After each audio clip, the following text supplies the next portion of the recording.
Hey guys, how's it going? This I guess it's morning here in Texas. Barely morning. It's 11:50 a.m. And um I thought that I would just kind of give a comment to this. I haven't posted a video in a while, but life has been busy. It's kind of hard to do graduate school and YouTube channels and Ratio Christi and all these things. But I just felt like I had to comment on something that I've been seeing a lot of here lately.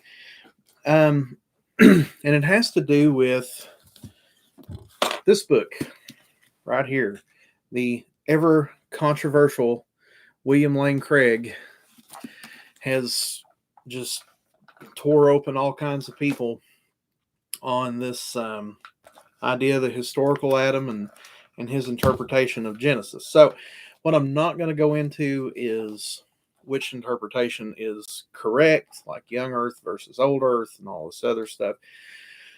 But it's just the rhetorical approach that I've seen from a lot of people really disturbs me.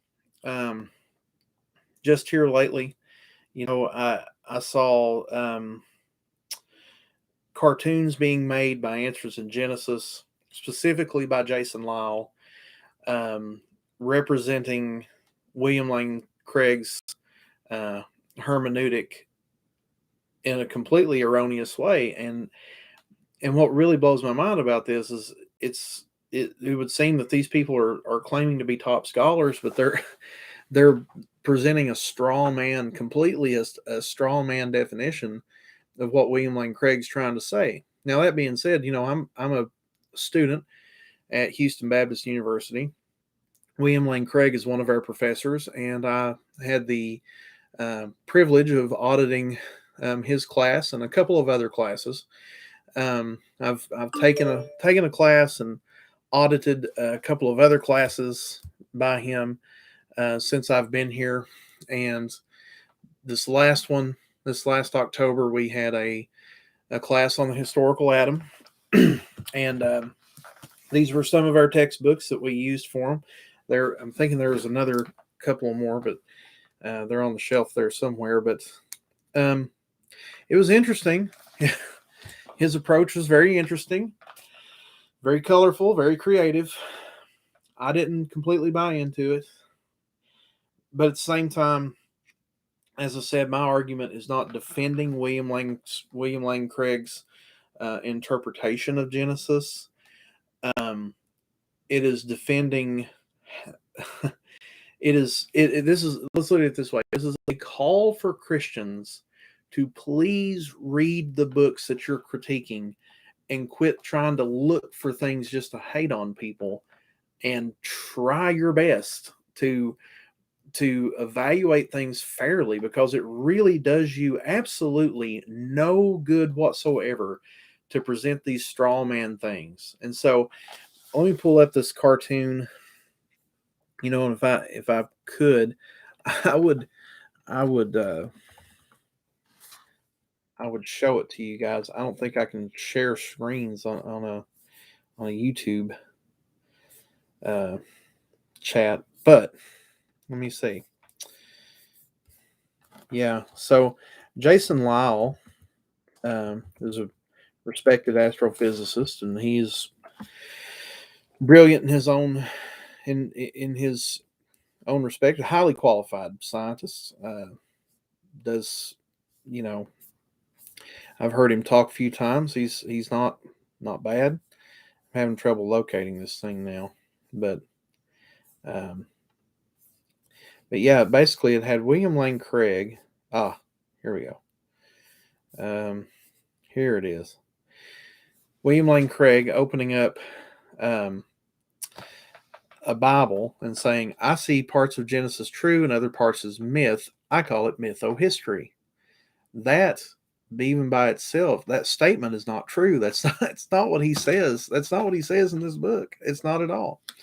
What he is saying there, and this is why we read this textbook, Myths from Mesopotamia, in this class, is that he was he was drawing from all these general um, stories of ancient Mesopotamia, he's saying, if all of these different supposed myths were said by all these different cultures, were told by all these different cultures and shared by all these different cultures, if all of these things were being shared around, then there could be some truth to them. There could be some fact to them. So that's why, we read through, and you can see it's heavily, annotated.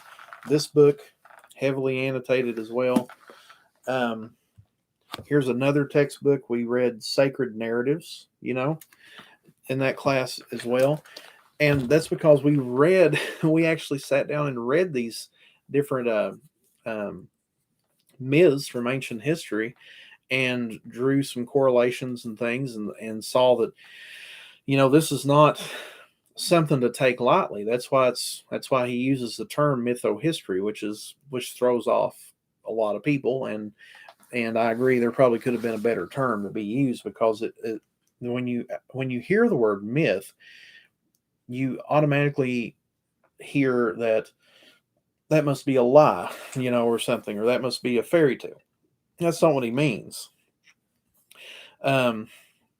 Because in Jason Lyle's little cartoon here that he made, which was ridiculous, said, has the kids saying to William Lane Craig, "My parents told me that mixing the truth with a lie just makes a lie." Well, guess what? That's not what William Lane Craig did. And I would highly suggest that the people at Answers in Genesis should probably read the books for what they say. And I'm not saying they didn't read it. I'm saying they're reading into it, because that's the only way you could come into that conclusion.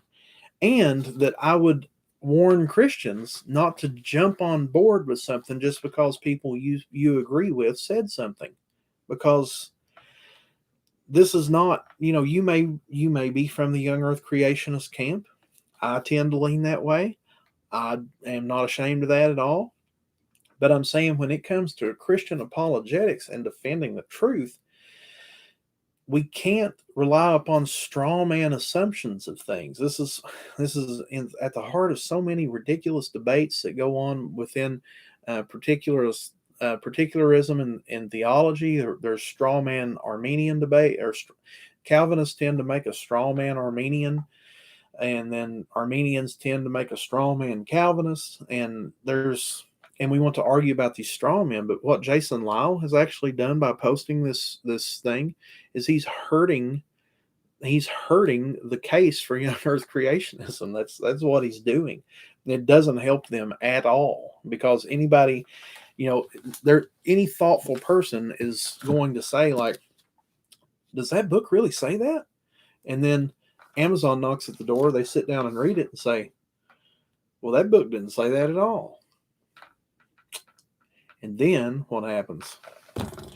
They're not going to be listened to by anything else. That's why I have a hard time with a lot of apologetics resources that I used to really admire, 5 years ago or 6. There's, especially in the world of presuppositionalism, it seems to be it's just a bunch of straw man people trying to make a case for something that they're throwing up a false dichotomy and making a case against it. Well, there's better ways to spend your time, really. And what Craig was trying to do with this book, in my summation, would be that he calls the subtitle of "In the Quest of Historical Adam" is a biblical and scientific exploration. And what he's trying to do is he's exploring a possibility here. And he dates the historical Adam at 700,000 years ago. I don't agree with that. Joshua Swamidass, a professor at Iowa State University, I think it is, here lately, Dr. Swamidass came out and said he thinks the human genome mapping is pointing toward a much younger Adam, around the 10,000 year mark. That's using secular science, and he's causing a lot of waves, and it's being validated and whatever. And there's a lot of debates going on between you can get on YouTube and look up William Lane Craig and Joshua Swamidass right now talking about these things, and it's a much better discussion than setting up straw man things and trying to tear them back down. I mean, really, that's not fair to do to anybody. And I think it's crazy to think that um, this that I digress. We'll just leave it at that. That being said, of course, what Craig does try to do is bring together evolution and bring together evolutionary biology, kind of set up a theistic evolution, if you will, and things. I don't agree with that either. I don't agree with the historical Adam book. I don't agree with the synopsis of it. I don't buy into it. But that being said, I'm not going to just be silent when there are people out there that are doing damage to the world of or to Christendom by setting up straw man things and tearing them back down. That is wrong, and it always will be wrong. So we need to be careful, Christians who we're listening to, and let's try not to criticize things that we've never actually read before. Now, I feel like, if I really felt like that was a hill I wanted to die on, and I wanted to critique this book inside and out, I could, sit down and do it. I'm not going to sit here and pretend that it would be like the greatest thing ever, but I would sit down and do it,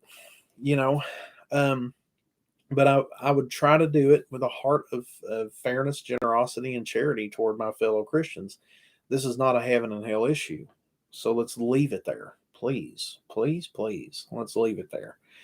And let's defend God's word, but let's do it with gentleness, meekness, and with fear. So, yeah, I think that's enough. You're welcome to disagree with me, but that's just my thoughts on this ongoing, almost ridiculous debate. Y'all have a good day.